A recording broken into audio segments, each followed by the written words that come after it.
Dernière nouvelle 24 heures. Emmanuel Macron exposait ce mercredi 25 avril devant le Congrès, sans Donald Trump, sa propre vision du monde dans un discours solennel, chaudement accueilli par les parlementaires américains, au lendemain de pourparlers compliqués avec le président Trump. C'est un honneur pour la France, pour le peuple français et pour moi d'être reçu dans ce sanctuaire de la démocratie, où tant de l'histoire des États-Unis s'est écrite, a-t-il lancé d'emblée. En anglais, après avoir été accueilli par une bruyante standing ovation des élus de plus de 3 minutes à son arrivée dans l'hémicycle, certains d'entre eux criant « Vive la France !». Son épouse Brigitte, arrivée quelques minutes auparavant, avait également été applaudie debout par les parlementaires. Continuer à écrire l'histoire ensemble, des centaines de représentants et sénateurs s'étaient déplacés pour l'écouter, comme auparavant pour De Gaulle, Mitterrand ou Sarkozy, selon un cérémonial huilé. Aucun autre pays n'aura vu autant de dignitaires reçus ainsi au Congrès, pas même le Royaume-Uni, 12 depuis le marquis de Lafayette en 1824. Emmanuel Macron avait auparavant été reçu par Paul Ryan, le speaker de la Chambre des représentants, et a également visité la bibliothèque du Congrès. Lire aussi, quand Donald époussette les pellicules d'Emmanuel, il a évoqué au cours de son discours les relations historiques entre la France et les États-Unis, mais confronté à de nouveaux défis comme l'accroissement des inégalités, la dégradation de la planète, le terrorisme, les attaques contre les valeurs démocratiques et la montée des nationalismes. Il a plaidé pour une action commune pour réinventer l'ordre mondial du XXIe siècle. Pour lui, les États-Unis et la France, ensemble, doivent montrer leur volonté de continuer à écrire l'histoire ensemble.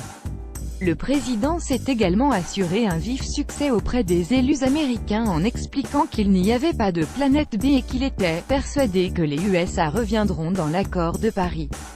L'après-midi sera plus léger, Emmanuel Macron pratiquera un sport oratoire qu'il adore, un débat à bâton rompu devant des étudiants, comme il l'a déjà fait en Inde et au Burkina Faso.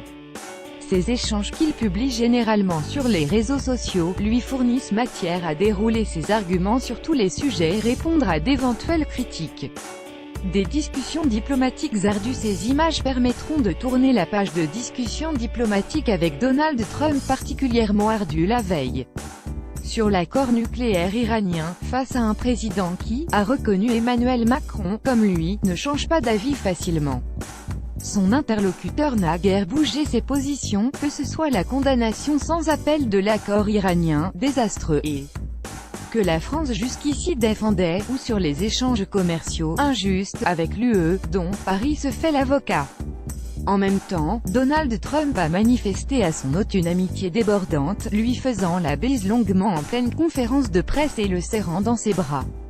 Le Français a répondu avec autant d'enthousiasme et de gestes chaleureux.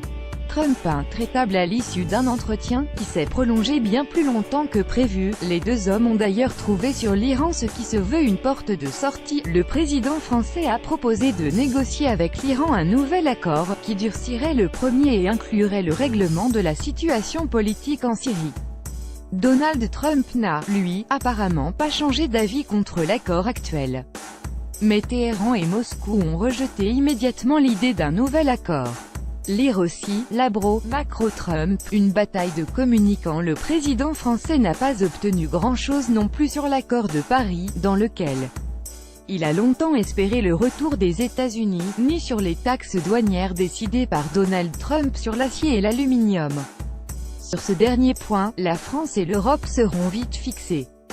Verdict le 1er mai, date de l'exemption de ces taxes pour l'Union européenne. On ne mène pas une guerre commerciale contre ses alliés, a plaidé inlassablement le président français. Son entourage ne désespérait pas mardi d'une exemption définitive de ces taxes pour l'Europe. Lire aussi Donald Trump et Emmanuel Macron, accord et désaccord.